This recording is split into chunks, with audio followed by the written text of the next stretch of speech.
3.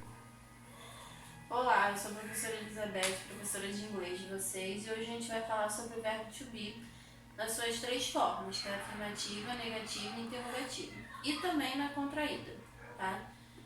A gente vai começar a falar o que ele significa, qual a sua tradução, a tradução dele é o verbo ser ou estar. Sua conjugação, quando ele é conjugado, a gente usa como am, is ou are. Ele pode ser usado tanto como verbo principal ou como verbo auxiliar. Eu botei dois exemplos de frases aqui embaixo para a gente identificar quando ele é verbo auxiliar e quando ele é verbo principal. Na primeira, tá, you are a good person. Ou seja, o are aqui ele está usando como verbo principal, porque você é uma boa pessoa. Ele não está auxiliando nenhum outro verbo de ação, ok? Diferente da frase de baixo, que dá assim, they are studying for the test. Então o are ele vem antes do verbo de ação, que é o verbo estudar. Então aqui ele serve como verbo auxiliar, ele está auxiliando o verbo de ação. Agora a gente vai ver a forma afirmativa desse verbo, tá? Ao conjugar na primeira pessoa, quando eu me refiro a mim mesmo, quando eu quero dizer eu sou ou eu estou, eu vou sempre usar o verbo to be como am, toda vez que eu estiver me referindo à primeira pessoa. Agora, quando o sujeito dessa oração, dessa frase, for terceira pessoa do singular, quando for estar se referindo a uma pessoa só, eu vou sempre usar o is. E quando o sujeito for mais de uma pessoa, o sujeito estiver no plural, eu vou usar o are. Igual aqui, they. They são eles. Então, eles, no caso, é plural. Por isso, eu uso o are. Igual we. We somos nós. Então, por isso, eu uso are, tá?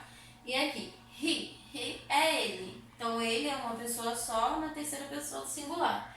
Então, por isso, eu uso is. Então, lembrando, toda vez que tiver na primeira pessoa, se referindo a mim mesmo, eu vou usar o am.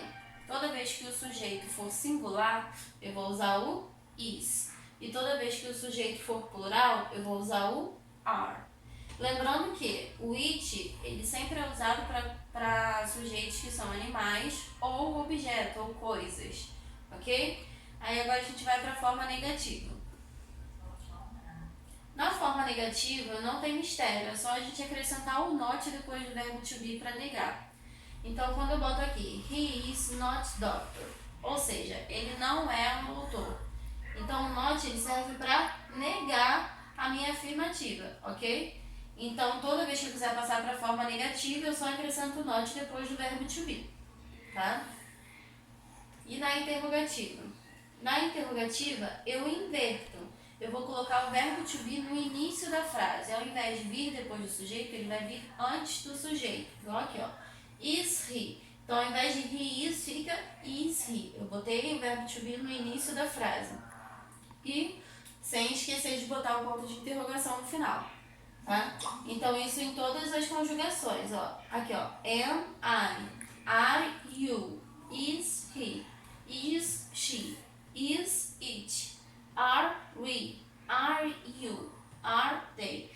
Então, eu sempre botei o verbo to be no início da frase para indicar que a frase é interrogativa, não esquecendo o ponto de interrogação. Agora, a forma contraída, a contract form, que é uma forma mais informal da gente utilizar o verbo to be, uma forma contraída, mais fácil. Então, para eu botar na forma contraída, eu preciso, primeiramente, usar o apóstrofo depois do pronome e eu vou retirar a vogal do início do verbo to be. Então, aqui ao invés de am, vai ficar só o am, tá? Então, eu botei esse apóstrofo no lugar da vogal que ia ficar aqui, para abreviar. Mas eu só posso fazer essa abreviação com o verbo to be se o sujeito for um pronome. Se for nome de pessoa, nome de objeto, eu não tenho como fazer essa abreviação, ok? É só quando for pronome. Então, aqui, ó, it's my pencil, ou seja, eu abreviei o it com o is. Então, eu só botei o apóstrofo no lugar do i. E eu também posso abreviar quando estiver na forma negativa. Só que aí, ao invés de eu abreviar o pronome com o verbo to be, eu vou abreviar o verbo to be com o